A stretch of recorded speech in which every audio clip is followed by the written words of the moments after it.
Hey everybody, my name's Joe Testa, and I'm the Vice President of Arts Relations here at Zildjian, and very excited about today. I hope everybody who watching just was able to watch the video of Dennis of our final episode of Zildjian Live for this season, and hoping if you didn't, you get back to go check it out. I'm sure many will be watching it over and over again, as I have already. But very excited about today. I'm not really going to sit here and give a long introduction because he doesn't need one. So I just want to bring on Dennis Chambers. Hello. Dennis, how are you, man? I'm doing fine. I'm doing fine. Um, that video was just watched probably by the most people we've had yet for a Zildjian Live debut. That's no surprise to me. That was a really special day, and I wanted to get right into it a little bit and talk about that was done in January. And so in January, things were very different than they are today. Uh, just to say just a little bit, even not just in the world, but even with you personally. And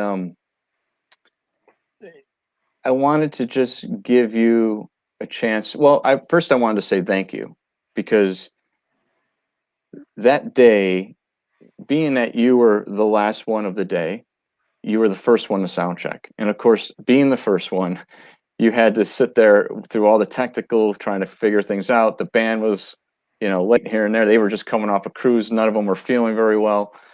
And you sat there for, it was hours, literally hours, just sitting there waiting. And you never, you were gracious and you never got mad about it. You were just great. You're so professional and so great and totally understanding.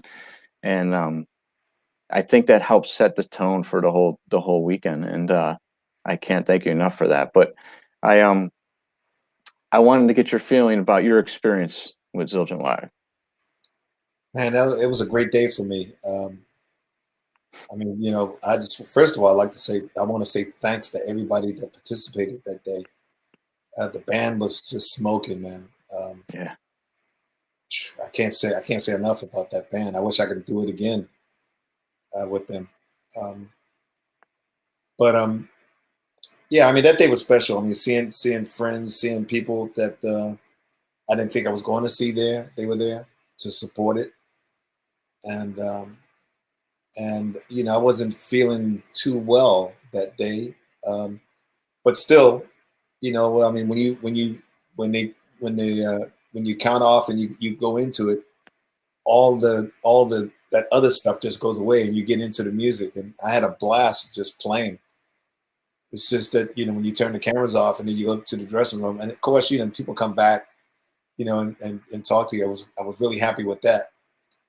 But I had a situation that's going on for a while in my body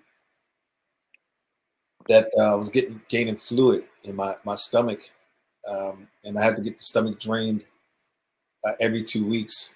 You know, and then come to find out I had some other problems um, um, that was later dealt with, and but yet I mean that didn't really hinder my playing. It just slowed me down a little bit. Well, I Which mean, trying to get around that stomach of mine at that time. yeah. Well, knowing that you were going through those health issues and then still put on that kind of performance is just unbelievable. And well, speaking of which, how do you feel comfortable talking about the update on that so people know where you're at now? Yeah, I mean, in the last 2 months, I went through 3 operations, and one is a major one. Had a liver transplant, and like right now, I wish I could show you the stitches. I look like Frankenstein right now,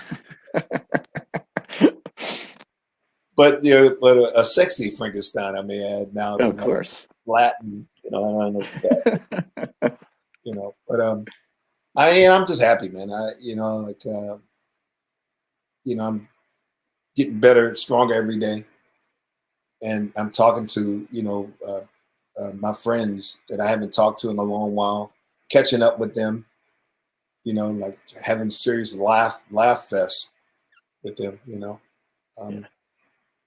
But getting back to that Zildjian Day, man, that was a really special day for me, man, really. Yeah. And I want to thank everybody at Zildjian. I want to thank you, Joe, Oh, for inviting I'm me. just one of many, man. I mean,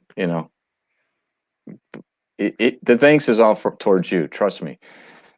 Now, was that your first time playing with Ghost Note with Sput and Ghost Note? Yeah, yeah, Wow, that's incredible. Can you talk a little bit about the song itself? Because I think I know it's Sput. Well, a lot of it was kind of some medley going on in there too. So, like, can you talk a little bit how that came about? Well, Bud, he asked me about doing this a while ago, or doing something for him or with him a while ago, and then this opportunity happened, and Spud says, "Look, man, I got the music. Trust me. You trust me with this music." I'm like, "Yeah, sure, I trust you. I mean, he's a great musician." And then he said, "Well, I'll come up and I'll do some things and I'll run it by you and see what you think, or get your thoughts on it." And he said, "I will incorporate some things that that we played on in the past, like some of that funkadelic stuff and Don Blackman track I did that a lot of drummers was kind of spellbound or floored or kind of respect or whatever." And he put all these little things in there. And so thanks to Spud, um, I mean, because it was all his arrangement, and it was his writing and his arrangement, that Yeah, made that happen. I just came along and just put the icing on the cake. That's all. yeah, it was great. I mean, Sput's great. I mean, everything he does is turns to gold, and he has this unique ability to really write for the drummer who's performing, and so he did, of course, killed it with you as well. So it was really great. I just Um, something a little flashier. I want to say hello to Lionel, man. yeah, yeah. What's up? Larnell's watching. There he is. What's up, there, baby? It was an amazing arrangement. Your cymbal setup for that performance. I actually have a question about this.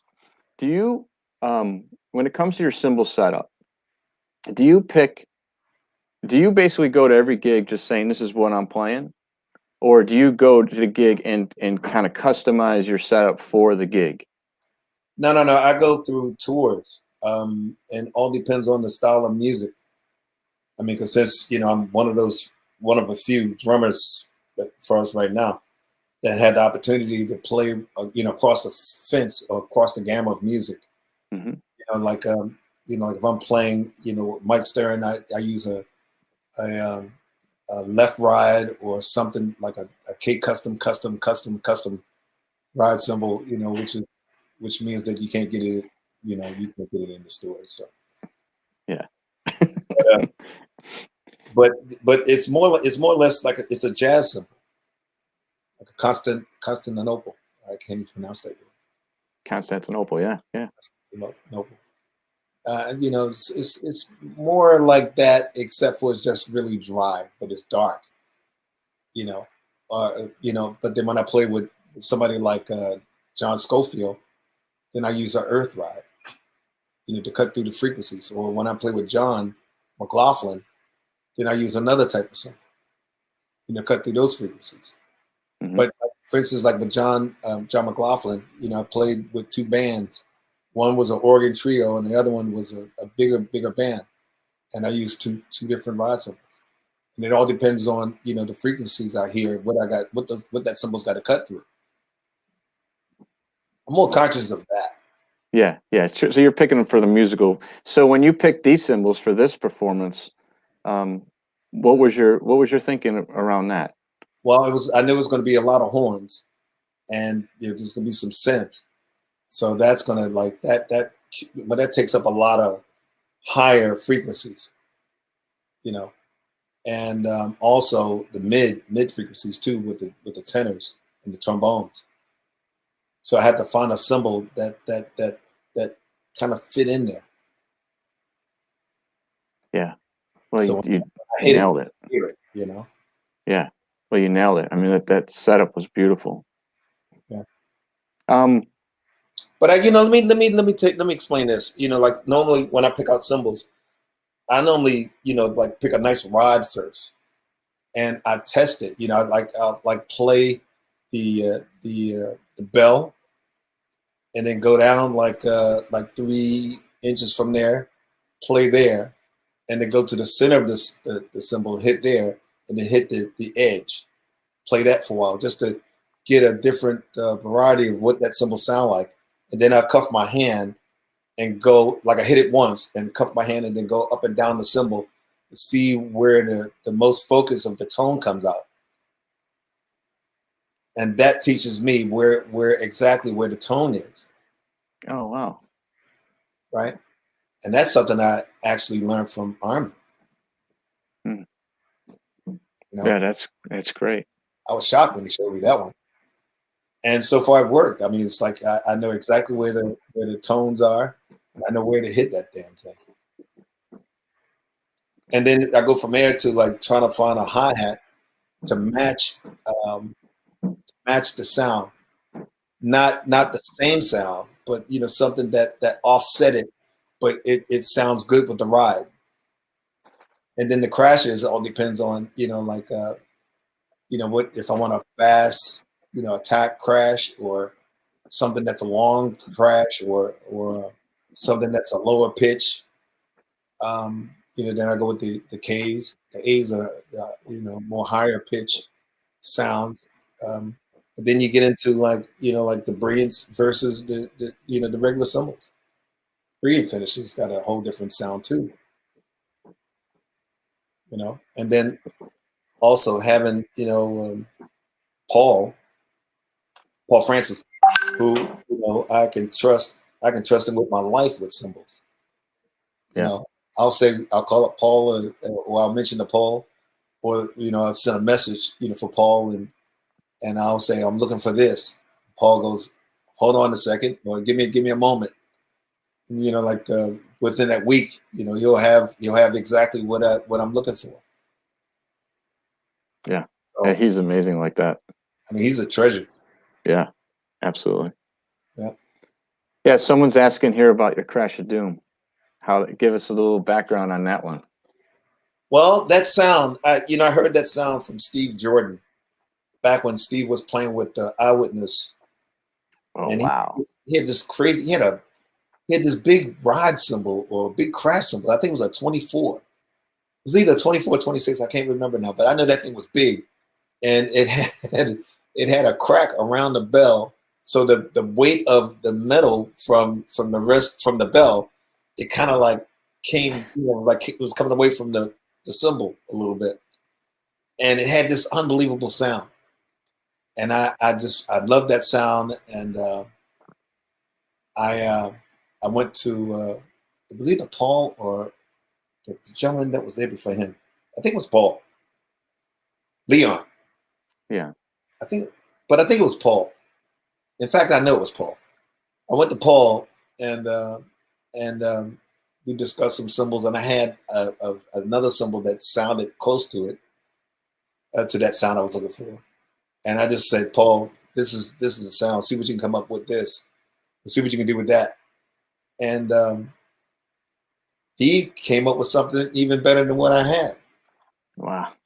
You know, I was kind of taken by the shape. You know, we're looking all beat up and stuff, and I knew, you know, people will, you know, probably not buy it because it looked like it was like ran over by a truck or something. But you know, for me, it's like it's not what it looks like; it's what it sounds like. You know. Yeah, well, I think the look actually made people wait, well, what is that? You know, I mean, and then you hear it and you're like, oh my gosh, it's so great. Yeah, but see, though back then, you know, when that symbol came Yeah, on, different. but Yeah. it was, you know, programming to bind like a round symbol with the, you know, Yeah. the high of the bell and the low of the bell, and the symbols got to go like that, you know. It had to be perfect. Yeah. And this comes out, woo, woo, woo, you know. Yeah. But the sound was what got me, and that's how that came about. Now, you've been involved with a lot of different Zildjian events throughout the years. How would you say, I mean, they were all special. I mean, they all were. But how did this one differ from, say, some of the Zildjian Days? Well, you know, I didn't have too much pressure. You know, when I had to play behind. I mean, the Zildjian Days, you got all your other buddies there, or just as talented as you. So the competition, or well, I shouldn't say competition because it's never been about competition for me. But it's just that you just got to be as good as was what the guy who came on before you. So I had to. It just made my game like I'm always alert and always just going for it. Because like the person before me inspired me to like to turn up a little bit. But this, it was just a room full of musicians. Drummers, a lot of drummers and bass players and keyboard players. It was a mixture of musicians, but mainly drummers. And there were some drummers in the room, like Aaron, who was like another phenomenon. Yeah. I love that guy. And then you got Spud. He was like, Spud came in and he sat behind the piano, and I'm like, oh, I mean, every time I see that guy, he looks different. I'm looking at him, and I'm like, oh, I can play. I said to myself. And then when he came up to me and he's talking to me, and I'm looking at him, and I said, well, what's your name? And he looked at me like, are you serious? I'm Spud. I'm like, oh my God. Oh, that's so great. The look on his face was like, man, this guy's retarded or something. He's smoking. I don't even smoke, And I did the same thing to Marcus Gilmore. Like every time I see him, he looks different. Yeah. It was a great, great time. And Yeah. but knowing that those guys are in the room, you just gotta be on. Yeah, you seem to have that. The first time I ever saw you was on the Buddy Rich memorial tapes, and that I was in school at the time, and I saw those tapes, and that was the first time I became aware of Dennis Chambers. And even then, you can see like when you're playing back and forth, it is like, okay, well now I have to take it to another level, and you do it with one hand instead of two, just to show that you can do that. And it was like, it seems like that you've always had to do that, or you always wanted to do that, anyways. Well, with Louis, man, Louis, at rehearsal, Louis, played at a certain level, and then the sound check, he played at a certain level. And a lot of people don't know, man, somewhere there's a tape of all six of us playing together. Yeah, see, I'd love to see that. 3 hours before the door opened, and we were just going for it, And I had to watch out for Vinny, because Vinny was like, I was on the far, if you're looking at the stage, I was on the far left. And Vinny's kit was, no. Vinny's kit was far left. I was sitting next to Vinny. That's what it was. And I kept looking over at him, because this guy is like, no matter what you pull out, he's got an answer for it. Yeah. And then he's going to up the game. So that was like friendly competition for me. And I keep saying competition, but it's not. But it just made it like he's pushing me, and I'm pushing him, and then we're all pushing each other. It was just fun, man. We were all like laughed, and we were all sweaty before the show started. But Yeah. my clothes, the clothes that I had on was drenched. Yeah, I was wearing this big thick sweater with a turtleneck thing, and it was all sobbed up. And meanwhile, Vinny was like, I don't think he even bust a sweat. Yeah, sounds like him. Yeah. But I remember just watching, everybody sounded great. Gad sounded, just amazing. He's another guy that I truly love his playing and learned things from. Kept me up a few nights trying to figure out things that he had played. Like there's a song called, I think it's called Cecilia on Chick Corea's record. I think it's Friends, I'm not sure, but I think it's on the Friends record. Mm. And I remember when I first heard that, like, man, that's the coolest beat ever. I have to learn it. I got to figure it out. And I go through these things of trying to figure out the combination of what's going on, and refusing to believe what I actually thought it was. And it was an inverted paradigm. And I'm thinking that nowhere in the world he could do that and make it sound like that. So I'm going through all these things, and I had to go to school, and I'm like, real tired, like, because I had no sleep trying to figure this thing out with Gad. and kind of found out it was an inverted paradiddle. It was that simple, but it Thank God, wasn't simple. You know. thank God I didn't have his phone number. I would have called him and cussed him out. You know, wrecking my brain for that one. Oh, that's funny. So hey, so I don't. You know, like a lot of I used to go to New York a lot, and you know, thank God I was able to do that because you know I got a chance to see a lot of unbelievable talent there. You know, like seeing Steve Gadd right there, right in front of you, looking at Steve Jordan right there, right in front of you, looking at Peter Erskine right there, right in front of you. And then you know you got Marvin Smitty Smith, you know, was right there, right in front of you. I mean, the list goes on and on and on. You know about that and that Kimwood Denard, man. Oh yeah, yeah. Boom, seeing all those guys, you know, right there. I mean, just blowing your head off. Such a Well, time, man, in New York. yeah, and see, a lot of people don't know, man. I'm a serious fan of drumming, of music. You know, anybody to have anything to say or anything different you to bring to the table, my ears are up. And one thing I learned from Louis Dawson is, you know, Louis, he went to his grave, you know, like, you know, just respecting and also always learning. He told me, he says, Denny, that's what he called me, Denny, what he said, he says, when you stop listening, that's when you stop learning. And I'm looking at him, I'm going like, man, but you're Louis Belson, you know, like what is there to learn? You already know. So no, man, I don't know it all. No one knows it all. Yeah. Well. I mean, there was a lot of times he would show up at some gigs. You know, the bands I played were so freaking loud. You know, I'm thinking like, you know, there's no way in the world he's going to sit there and listen to this. He sit there right through it all smiling. You know, he was just a fan, and he really respected younger musicians, the ones that came way after him, and he don't care how old they were. If they had something to say, he would be there to listen. Yeah, I've noticed that that's a common theme with some of the guys at your level, which like all of them, like you and Louis and Steve and any of them, any of the guys, they all say the same thing. They're constantly wanting to learn from Yeah, even the younger guys. Like they want to learn what they're doing and be hip to what's happening now, and it's pretty cool. I mean, it's actually speaking of that. What are some of the things that you're listening to now that you think is new and kind of like grabbing your attention? well, I mean, there's a group called Knee Body, with Nate Woods Oh on. yeah, yeah.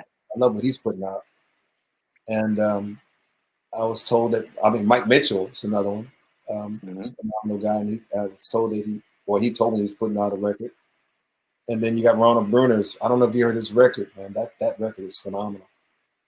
And He's unbelievable, man. so Ronald, but then there's, you know, guys like Greg Clark, who lives in LA now, who's from this area. He's a phenomenon too. You know, and we got a lot of people down here that I like listening to, and but also, man, you know, like I always got my ears open for Marvin Smitty Smith. That guy, that guy. Yeah. I can't say any words about him. I think the first, if I remember right, the first time I met you, I met you and him at the same time in a clinic in New York City, and I think it was 90. It had to be 91. It was 91 because I was only there from 91, 92 before I moved to Miami. So you guys did a double clinic in the city, and I went uptown to see that, and I had never seen him yet. Like Yeah, I seen you, I knew you, but then I saw, and I was just like, I can't believe it. Like there's another guy. It's like he's incredible. yeah. I tell you, the first clinic I did with him, and I think that's probably the clinic you saw. I think where ended he ended the clinic, right? Yeah, I think so. Okay, so because they were, you know, everybody wanted me to end the thing because, you know, supposedly I had the name or whatever have you. And I heard him play, and I'm like, nope, I'm not going to end this. I'm going to let him play. You know, you can't follow that. You know, I Yeah. mean, the guy, you know, somebody asked a question about the history of jazz drumming, and Yes. he went through the whole gamut of all these drummers. And I swear to God, Yes. close your eyes, those guys were on that stage.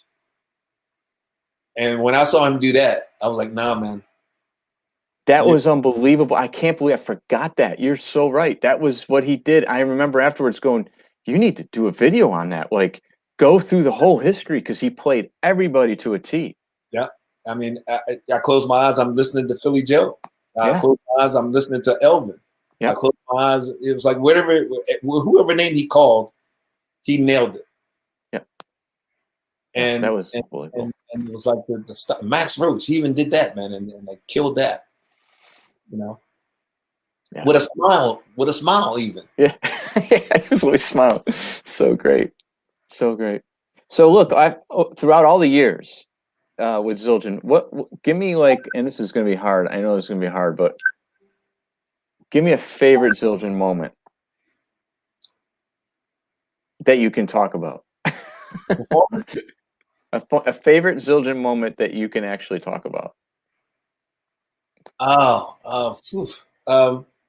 I guess what my favorite would be London. I think is either London or the one.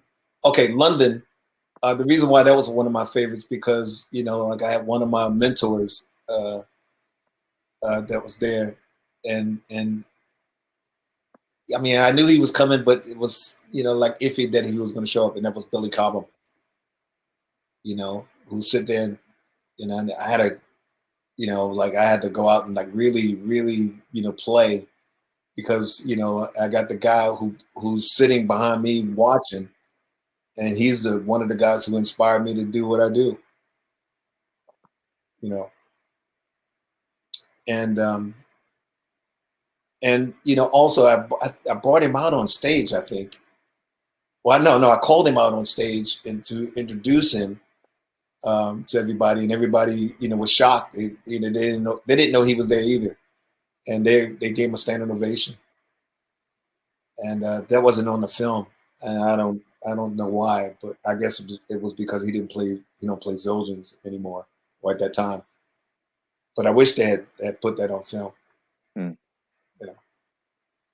The other one was the Zildjian Day in Argentina, I think in 1997, and that one it's a videotape of it, but for some strange reason, a lot of people don't know anything about it, or it's hard to find. But that one, I really felt like playing that day. And even I look back at it, I'm going like, man, like the cameraman must have sped this thing up or something because, and I'm sitting there and I look around. I gave that little smirk with a smile, like on the Buddy Rich Memorial Day. Telling me the camera. Yeah, but that was it. That was a real good day for me. That was. I wish I could have been there for that. Okay, I have some follower questions here. Some people have some questions. One is okay, what's your favorite symbol? What's your favorite Zildjian symbol? I have several. One is definitely the Earth Ride. One is the K Customs, and the other one is the Crash of Doom. And outside of that, like I like A's and K's are my favorite out of the batch as of right now. But I don't get a chance to check, as you know, Joe. I don't get a chance to check out a lot of stuff that comes out of Zildjian, and I hear from some of my friends like, "Man, have you checked out this? Have you checked out that?" And I go, "No, I haven't." Then I got to call you up and go, "Hey, Joe, would you send me?" Calendar, November 23rd, 2020. Meetup appointment for a drum lesson. Okay. Sorry about that. That's all right. But yeah, I mean, I kind of like the. I'm getting into the. I forgot what those symbols are called. They're like half laid and half not. The sweets. The sweets. K sweets. Yeah. Yeah. Those are some of my favorites right now. Yeah, they're growing on me. Beautiful. Yeah. I got to set up my basement right now. Yeah, we just sent you. You just got some of the concept shop stuff too. Did you get those yet? Or yeah, you will soon? Yeah, I got them. Yeah. I just haven't been down in the basement because my situation here. I can't go down there. Well, I can go down there, but I can't play anything. Yeah. I can hit a cymbal though. Yeah. But other than that, I'm not supposed to hit anything, and I don't want to end up back in the hospital. Yeah. Yeah. But How long did they say it's going to be before you can get back into it? well, I have an appointment tomorrow, so hopefully they would, tell me I'm cool to do certain things, especially playing. Yeah. Good. Good. I mean, Yeah. man, it's such a blessing. That whole story is amazing, man. I'm so happy to hear it. Well, let me tell you this, man. I don't know how much time we have, but that whole As much thing. time as you want. Well, that whole thing was a blessing and it was a miracle. I mean, the way it all went down, because 7 months ago, with me dealing with this 2-3 year of bloating stomach, and like they would take it off every time I would go get it drained. They would drain off. Like the first time I went, it was 22 pounds of fluid in my stomach that had to drain off within an hour. So imagine you laying there on the table, and they got this needle on your side, and you look down and all you see is stomach, and then all of a sudden you start seeing your feet, and then you start seeing your ankles. It's like it was like deflating with minutes, and then I get off the table and I'm lightheaded, and I feel like all that weight I was carrying, I felt so much lighter, but that was one of the reasons, or that was the cause of my liver damage, as I found out, was they found out later when they did the transplant. But anyway, okay, so we talked about the liver, getting a new liver then 7 months ago. And then I had a little situation in my house one night where, and this was like 3 weeks ago, I got lost in my house. I remember getting up off this chair, getting out of this chair. I turned off the TV. It was late night, and I had so much ammonia in my body that it caused my PSI levels to rise up. Oh my gosh. And wiped out my memory at that time.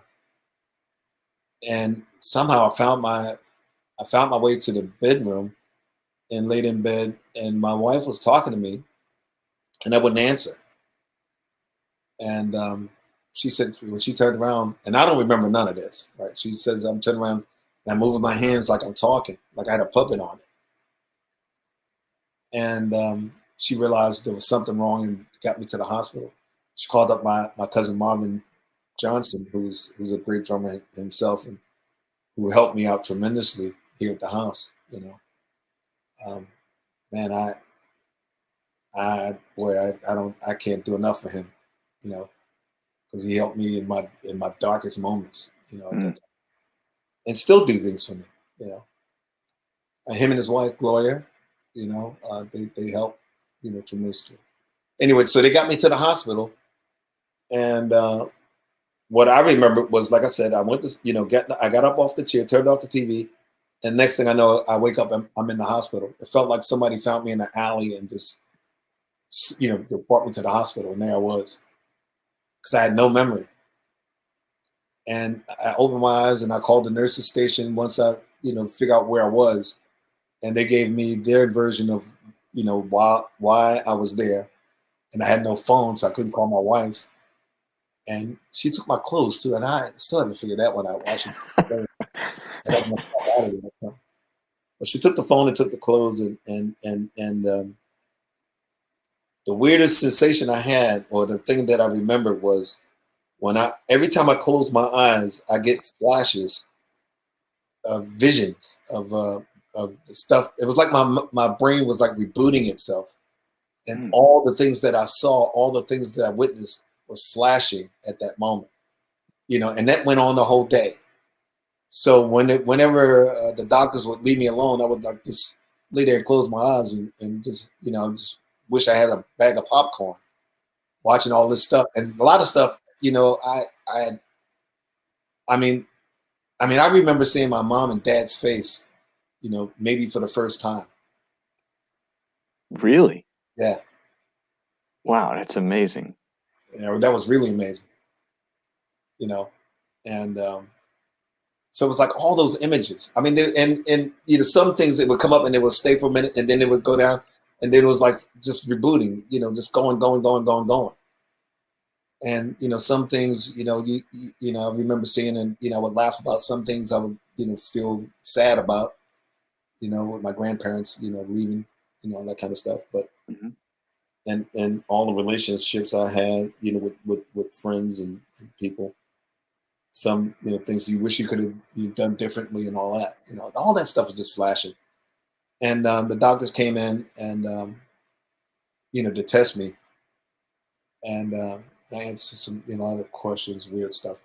And then another doctor came in. The doctor who came in 7 months ago, or talked to me 7 months ago about my liver, he comes in to reiterate what he had said 7 months ago. And I'm like, Doc, you know, we already went through this. I know.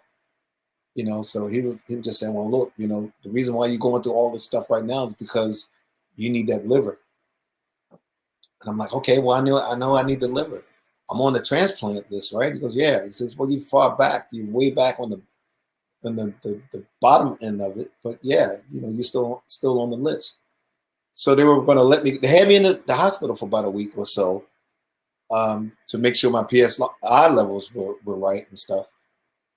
And they were going to release me the next day. My wife was on her way down to get me. And like 4 or 5 doctors ran in the room, and they asked me if I could like prolong my departure for about a half an hour to an hour. And I'm like, sure. I mean, but what's up? And he goes like, well, we don't want to get your hopes up, but we think we found your liver. I'm like, get the heck out of here. The possibility of finding one. I know people that's been on that list for 10 years to 7 years. I know people that died on that list and never got it. Here I am. I'm way on the back of the poll, and now I'm at the front of the line. And I was like, sure. Well, you know, my wife and you know, I talked about it when she arrived there. And we talked about all the pros and cons of, you know, the possibility of what this thing may not work or all that stuff. But I figured this is a sign from God or some higher being, you know, from God, and I have to take it because the possible chance, if I didn't take it, they were gonna. It was 2 people that was up for this liver. That was this other person and myself, and I just happened to be in the hospital. They released me yet, and I said, sure, you know, I'll wait. And later on that night, I think, well, actually, early the next morning, it was like 4 in the morning when they came to get me. And I'm going like, okay, this is it, man. So I'm looking at everything, making sure I see everything before I go out, just in case if, you know, if I come back, or if I come back, you know, just want to see everything, you know. And they had me on the table for about 11 hours, man. 11 hours, because that's when they opened me up and they saw, you know, what caused my damage was like all these other things that was laying on top of the liver. And it was with the weight of the 22 pounds and all the other pounds I had on me, whatever that was around it or on it, it fused itself to my liver. So wow. When they had to like pull all that stuff away and make sure that all that stuff worked and make sure everything was connected right and so forth, so forth. And then they pulled the liver out, put the new one in. I woke up like a day and a half later. Johnny D.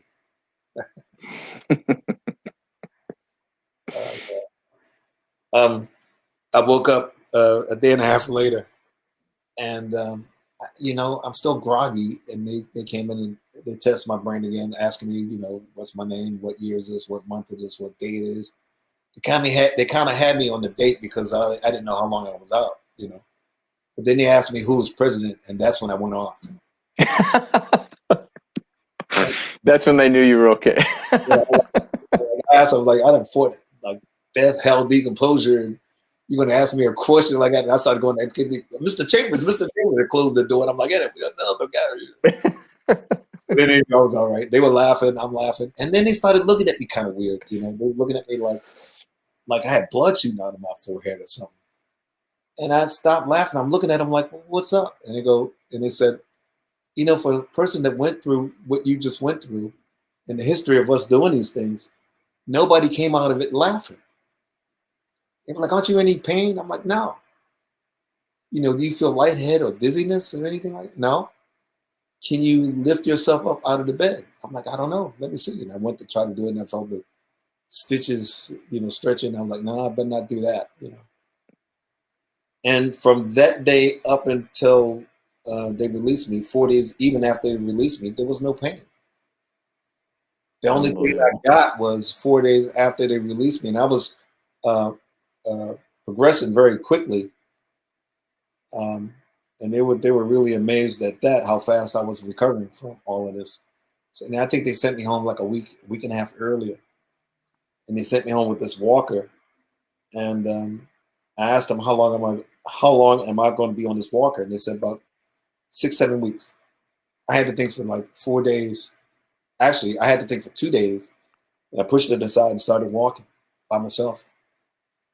You know, and the therapist over to check me out, and the therapist was amazed how fast I was progressing. And he said, "And God bless you, you don't need a therapist." Now, 4 days, that day when that therapist came over, that was 4 days later after they released me, like 1:30, 1:45 in the morning. I had what do you call that? Oh man, that name came and went. Oh man, I had a situation in my groin area. Oh, hernia. Hernia. Thank you, Jackie Toe. Thank you, Joe. I had a hernia down in my groin, man. It was like, I mean, I would not wish that on my worst enemy. That it felt like somebody had a hot branding knife, and it was like jabbing me every time I moved. If I coughed or sneezed, I probably would have passed out. Oh gosh. That pain was like, that was the worst pain I've ever felt, ever. And in fact, I almost passed out twice. When my wife was trying to get my clothes on me, and I'm laying in bed and trying to get the clothes on me, and I almost passed out. And so anyway, they got me down to the hospital, and this one nurse, she tortured me. So I told her, you know, like if she heard, she can take the 5 o'clock broom out of here. I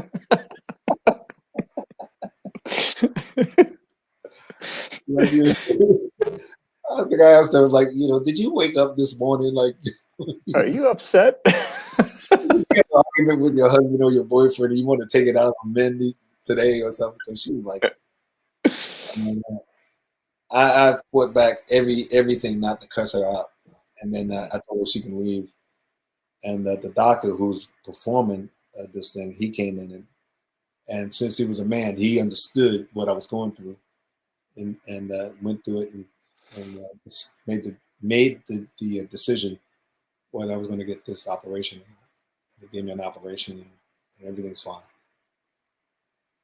Man. But the whole thing, man, was like, man, what a blessing, you know. Crazy as it, but it was like, what a blessing to get a kidney. I'm sorry, a liver, get a brand new liver, and no problems. You know, and then, you know, like fix my hernia, no problem.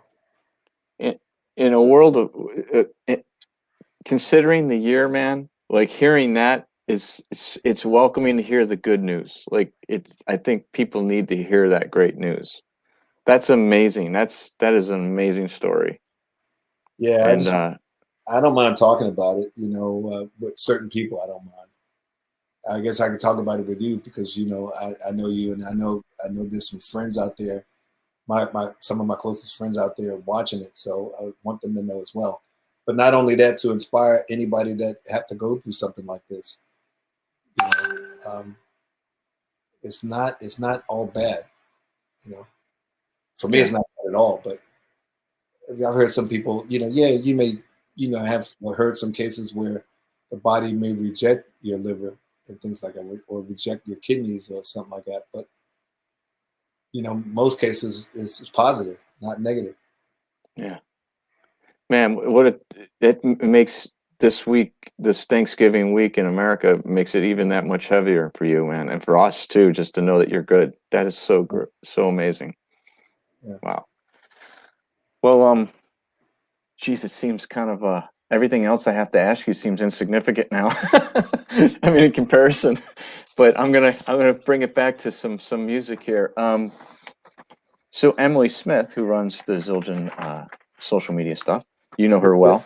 Yeah, She asked a question about. She says there's a story that kind of ties to James Brown. You almost playing with James Brown. yeah. I was, I think it was 13 or 14. And I was playing at this place called the James Brown Motor Inn that he owned. He owned two businesses here at that time. It was WEBB radio station, Web radio station, and the James Brown Motor Inn that was downtown. I just happened to be playing in there one night, and on break, I went to the bathroom, do my business. And then when I went to wash my hands, there was this guy standing next to me, and he's singing something, but you couldn't understand the words. And he's picking out his hair, picking out his bush. I'm like, who's this guy singing? I looked in the mirror, looked up, looked down, and shook my head. Like, wait a minute. Looked up again. It was James Brown. Wow. It was James Brown. I was like, Mr. Brown, sir, and introduced myself and told him, why I was there, and I was asking him why was he there? He said, well, he came to do some business, with that establishment there, or that building, and I told him I was playing, in his place, and it would be an honor if he came to check it out. And then he never looked at me though. He was just, yeah, kid, whatever, blah blah blah. And he's talking. How long you been playing? I told him how long I've been playing. He's still picking out his hair. And he says, and I'm like, well, see you later. He says, like, oh, maybe I'll see you later. Maybe I will, maybe I won't. I went back and told the band. They were like, oh, you didn't see no James Brown. Yeah, you making it up. You lying. Like, what would? And then they go like, why would he be here? I'm like, duh, he owns the place. He's got some partnership in this thing. And I say, oh yeah, well, you're just making it up. Sure enough, man, I think we were in the middle of that show, and this door opened, and a entourage of people came in, and it was dark, so you could see a bunch of people coming in, and they all went to this corner area in the dark, and they sit there. And I'm thinking, maybe that was James Brown and some of his people or whatever. So I just dismissed it. We were doing 3 sets that night. We came off the second set, and this guy comes up. This guy looked like a wall to me, huge. And he was like, "Yo, a drummer, Mr. Brown, requested a presence at the table." And I'm looking back, and the guy's going, "Oh, I told you." I go over there, and I said, "Yeah, kid, nice backbeat. Yeah.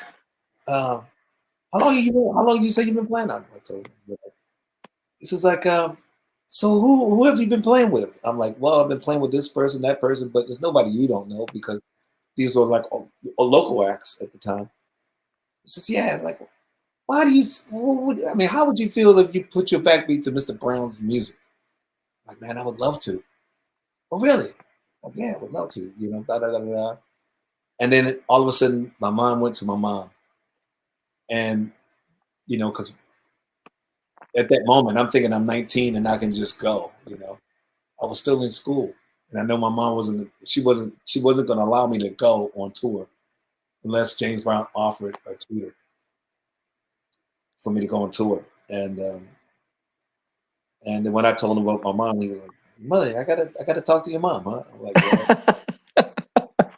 He said, "Give me a number." So I gave him the number, and for about a month after that, man, every time I came home, I would ask Mom, did anybody call? She goes, no, nobody called. So I gave up. I'm like, well, that's not, that was just something to make me feel good at that moment, I guess. And 2 weeks after, maybe 2 or 3 weeks after that, the phone rang. I picked up, and the lady said it was James Brown's office. It's calling. And I talked to him for a minute, and I was like, well, my mom's right here. And I put her on the phone, and she made me leave the room. And she talked to him, and And after she hung up, and I'm thinking, okay, this is it. This is my break. I'm going to be out there touring. And she said, well, James wouldn't offer a tutor, which I thought was kind of weird because James Brown was a serious advocate about education. He used to have this saying, don't be a fool, stay in school and all that stuff, strongly about education, but he would not offer me a tutor. Well, later, as when I joined Funkadelic, Parliament Funkadelic group, I got a chance to, meet and play with, some of those guys that played with James, like Maceo Parker, Bootsy Collins, and Fred Wesley, and Pee Wee, and those guys, and meeting Melvin Parker, Maceo's brother. After listening to some of the stories they told me, I was like, thank God I didn't play with him. That guy would have ruined me. The guy was a little off the wall. Yeah, That's putting it mildly. Yeah, Clyde and Jambo used to give me some stories that were like, whoa. You're like, wow. But wow, amazing. So okay. 14 years old, he would have, or 13 years old, he would have, that would have like did me in. Yeah. Everything happens for a reason, right? Yep. Okay. Waldo Madera keeps asking this question. So there it is. Can you recall what ride and hi-hat you used on the record when you recorded with Tom Coster during the Tom Coster sessions? Yeah, well, the ride symbol was my K Custom, and the crashes were A's. Yeah, they were A's. A breed finish too, except for my 18 was a K, but all the other crashes were A breed finish. And then I had one fast crash on a 16-inch fast crash on a 17-inch fast crash on the left-hand side. No, that was a 16 on the left-hand side. And the hi-hats were quick beats, but they were both bottoms. And that's something else I got from Armin. Little secret, about that. So he hit me to that, that grab two bottoms. Yeah, you did that on Zildjian Live too, right? I stuck with it ever since he introduced it to me. Yeah, that's cool. That's cool. Yeah. All right, I have some specific playing questions. I'll try to rapid fire this because I know you're getting close to the time here. So Kenta wants to know, how did you develop your style?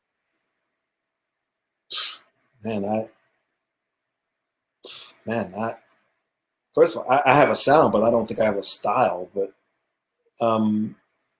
I guess it was because I learned how to play music by listening to records and emulating records. That's how I learned how to play. I didn't go to any school. I didn't take any lessons for it. The lessons, if there were lessons, the lessons were when the guys came into town, I would go and see those guys, and I would sit, where I can actually see the drummer and see how he sit and his hand positions and all of that, That's how I learned how to play. And by me emulating records, I figured, well, after a certain age, I figured, well, I don't want to sound exactly like them. And then I started thinking like, well, if I was able to do this, or if it was my chance to be or play on this record, what would I do? And then I started approaching drumming that way. Once, like for instance, like I remember Chameleon, Herbie Hancock song with Harvey Mason on it. Yeah. And at that time, that was a slick groove. So I wanted to learn that because at that time I was so busy into like Tony Williams and Art Blakey and Buddy Rich and Billy Cobham, all that stuff. I wanted to learn how to play like a groove like that. So once I learned it, the sticking of it and the sound to match it, to play it exactly the way it was. And then I figured, well, like what would I do if I would had the opportunity to do that or play that song with Herbie? And I played, like a this one hand roll on the snare while I play eighth notes on the hi-hat. That's how it started. And that concept of rhythm ended up on a Don Blackman record. In fact, I demonstrated a little bit of it on the Zildjian Day, with Spud, because Spud, you know, wanted me to do it. Yeah. The funny thing was, I was trying to remember how I did it.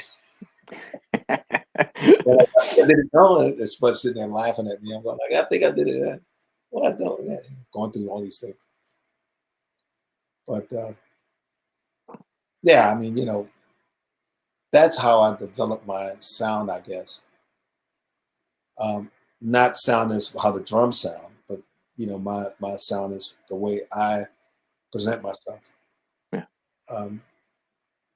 You know, playing wise, the drum sound basically is like coming out of like Billy Cobham, Lenny White, not a Michael Walden. I love that big open sound. You know, when Billy was playing with the Mahavishnu, you know, with the drums, you know, sometimes tuned up high. And when you get down to the floor toms, they sound like, you know, sound like timpanis or cannons coming to the PA. I wanted that sound. The and full spectrum. White, yeah, and Lenny White, man, when I heard him, you know, go around those drums, man, and the sound of those drums were just amazing to me. The mix and how he mixed those things. You know, it was just, you know, it had a profound effect on me. You know, to hear those drums in that way. And then Nada, Michael Walden had a great sound too.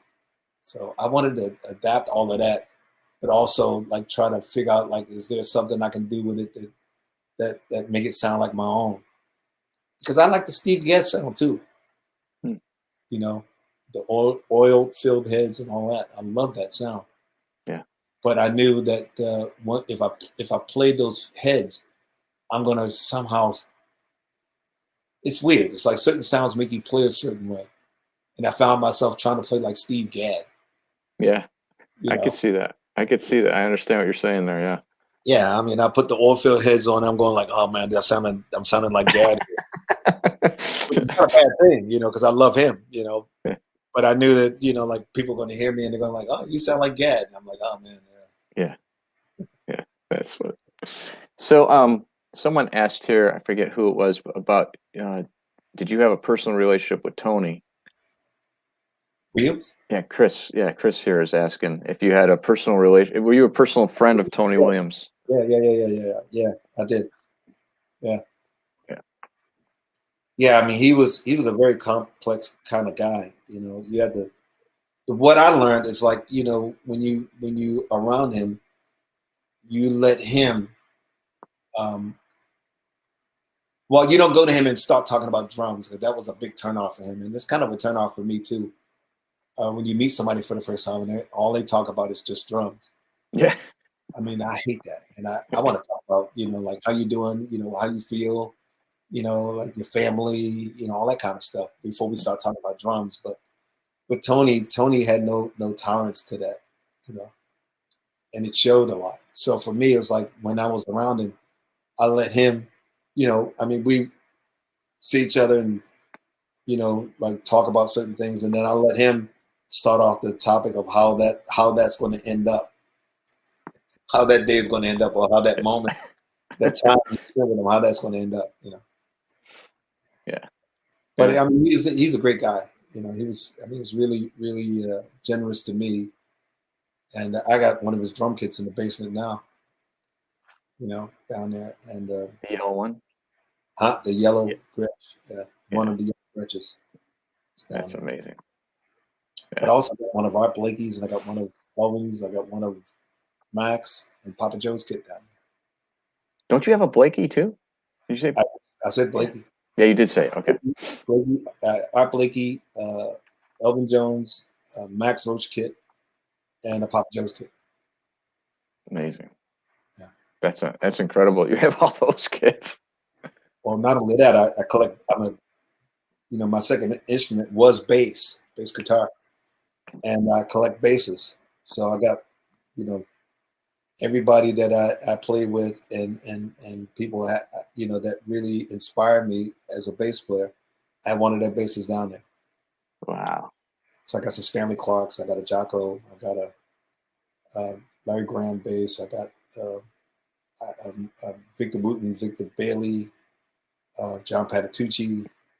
The last one I got was from Gary Willis. I got a Gary Oh, Willis. Gary's awesome. Oh man, it was phenomenal. I can't believe he moved to Spain. Of all places. I missed that dude. He was a good man. I got a Marquinhos bass. I got a Rodney Steve Curtis bass. I got a Gary Granger's bass. I got a lot of basses down there. Jimmy Haslett bass. I got everybody's bass down there. Yeah, it's awesome. You got a Jocko bass? Yeah, I got a Jocko's bass. You do? Yeah. Wow. Yeah. But I got a Billy Sheehan's bass, man. That bass is, and I even got a Bootsy Collins bass too. Did you really? Wow. Oh, that's so cool. All right. Let's see here. A couple more, and then I'm gonna let you go because I know you're I'm killing you here. At which point in your career did you feel you made a breakthrough and you became one with the drums? One with the drums? Yeah, Bill asked that. One with the drums. I guess I never felt like I was one with the drums, except for that night when I played at the Zildjian Day in Argentina. That was the only moment I felt like I was one with the drums. But yeah, any other time, or other times when I was with John McLaughlin. Or you know what? Let me back up. I think I felt that way when I was playing at the best moment, whichever band I was playing with, and there was a lot of bad nights for me, but you wouldn't know it. You know, and then there was some nights, man, it was like just fire. It's like John McLaughlin would say, you know, like you're playing for the gods some nights. And no matter what you do, you just can't go wrong. And I remember one night at the Bottom Line with John McLaughlin, I'm playing, man, and I'm trying to mess up. I'm feeling like I start a drum fill like 16th and 16th and, you know, like time modulations, or let me see, 16th note beats over with a 3/16, and somehow still landed on one. It just was unavoidable. Yeah, and I'm looking around like, you know, I'm looking around at with my friends, you know, like some of the drummers that were behind me, and I'm looking back at them like, like, can you believe that? I tried to mess up and it wouldn't even go through. I couldn't mess up. Wow. Yeah, that was one of the nights, you know, I felt one with the drum. But all the other nights it's just me struggling and trying to, you know, get through those moments, you know, where trying to make some musical sense and try to be the best that I can be, you know, supporting that band. I mean, because the most important thing for me is like when I walk on the bandstand, it's not about me, it's about us. And how do we make it work? That's what it's about. Yeah, that's the key. Yeah, the minute you walk in the room and you know what you do, you know what your capabilities are, and you know, you turn it into like the me show. That's when everything fails, because it's not about you. It's always, you know, if there's music involved, it's always about us. Yeah, I think people that probably can never be said enough. I mean, I think people really got to get that. That's another thing that all the greats like yourself say. It's about the band. It's about the music. It has to be about the music first and foremost. Yeah, I mean, because my greatest moments, it always come from a great band. You know, great band, and also everybody, you know, like, you know, when they walk in, they're not listening for themselves. They're listening to the overall picture. And try to, it's like a bunch of artists, you know, in a room, and we're all like painting this one picture and trying to make it perfect. Yeah. You know? Yeah, that's great. So we talked a lot about cymbals. I wanted to talk about, as we get close to the end here, I want to talk about your signature stick, your Zildjian stick. How did that come about? What's the story behind that? Well, I used to have, I was a Collado endorsee, and I had this stick that they, Jan Durrell introduced me to this stick, and I really liked it. I changed, you know, modified it a little bit, you know, for my liking. And then I found out that several other people had the same stick, the concept of stick. And actually, the stick was designed by Ed Thigpen No kidding. yeah. And things went kind of weird or went south for me there. Not in a bad way, but we weren't connecting. And then I was offered a stick endorsement through Zildjian from Mr. Colin Schofield. He's a dear friend, and who was working for Zildjian at the time, and persuaded me to come over, and they would design anything I want or anything I'm looking for. So I took my stick and gave it to Colin, and they came up with a few designs, and me modifying the shaft of the stick, and I don't know why. I think I went with the stick bead I had as a bead on the tip. But as you know, it's like, or you may not know, you get more sound off the cymbal if you got like if your stick bead is, or your stick, the tip of the stick is an acorn. You get more. You can control the sound more. You get more sound from the cymbal. With the acorn tip. But I went with this little tiny little bead, and people, when they see my stick, they're amazed at the sound I'm getting from this thing, especially how small it is. Because people say that my sound is so huge when I play. They think I'm hitting. They think I got this big old tree trunk in my hand, because first of all, I'm not playing with the whole motion of my arms. My arms always stay down, and the sound coming off the drums is huge. But it all depends on how your technique of like how you're hitting the drum. I use my thing is like 50% rim, 50% drum head, and that's where the snap, the snap and the loud sound come from. Because I don't have to put my whole arm into making this thing louder. I can hit things at short distances and get the same effect. How did you develop that? That was we were playing with phone books. I used to practice a lot on phone books. Yeah. And practicing. I'm sorry. Practicing a lot on pillows. Yeah. I had the phone books under my arms. That's what it was. Oh, so you wouldn't drop them. Yeah. So that kept the center. If I sit like this, I'm sitting straight, and my arms, when I look at myself in the mirror, I can see my arms, and I'm sitting there playing, doing a lot of things, trying to get around the drums. As I'm motioning now, I'm playing from the snare drum up to the rack tom, second rack tom, floor tom, and down to the last floor tom is here. But the body, when it gets to that last 18-inch floor tom, because I got 3, that's when the body twitches a little bit. But if I'm standing at the at the 16, 14, my body's like this, and all the way back here. So the upper body don't move.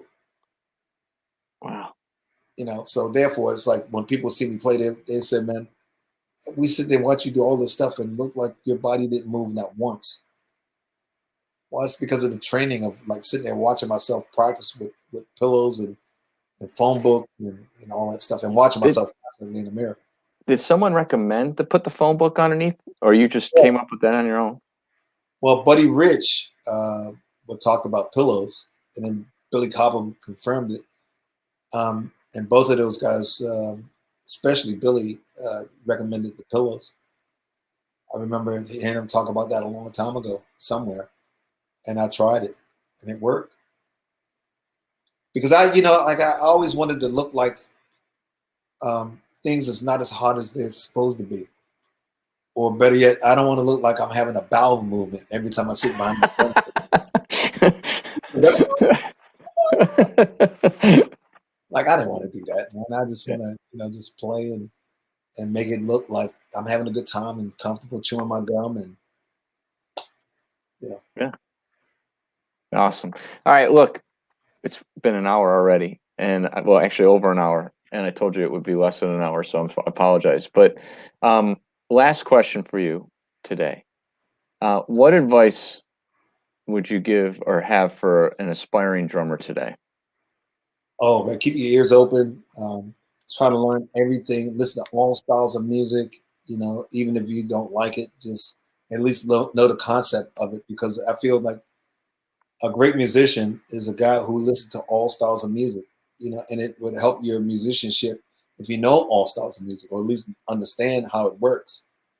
Because like when I growing up here in Baltimore, it was, at that time the vibe was like the rock guys didn't like the jazz guys, the jazz guys didn't like the rock guys, the funk guys didn't like the jazz guys. It was like everybody didn't like certain styles.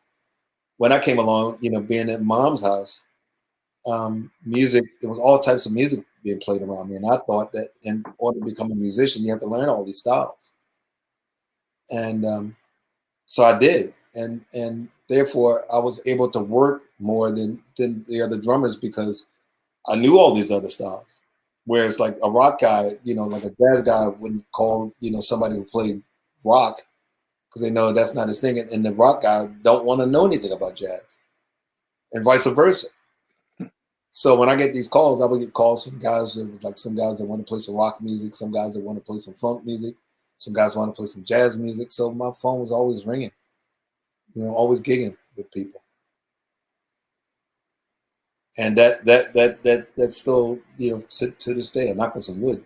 That it still works. Yeah. That's great. It's really great advice.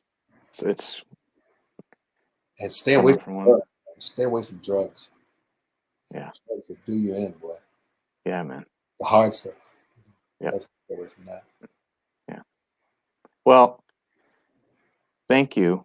I mean, it's Thanksgiving week. I think a lot of us do have things that we can be thankful for right now, especially all of us who are fans of you, and you for your renewed health here. I can't tell you how happy everybody is about that. That's beautiful, man. It makes the whole week, and I can't thank you enough for participating in Zildjian Live, and you just finished out the season for us, and what a great way to end. I mean, what a great, like I said, Thanksgiving week. It's just perfect way to end it. So I just want to say thank you all. Thank the Zildjian family, Craigie, Debbie. Thank them. I just wish that they have a great Thanksgiving as well, and so is you and everybody on the staff of Zildjian. Just wish them a great, safe holidays, and once this epidemic ends, hopefully I'll see you guys again. Personally. Can't wait for that. Can't wait for that. Yeah. So. And all my friends too. All my friends, all my drummer friends. I'm dying to see them. Yeah, we're dying to see you too. So, all right, my friend. Thank you so much. Thank you. All righty. All right, everybody. Have a great Thanksgiving, and we'll see you next time.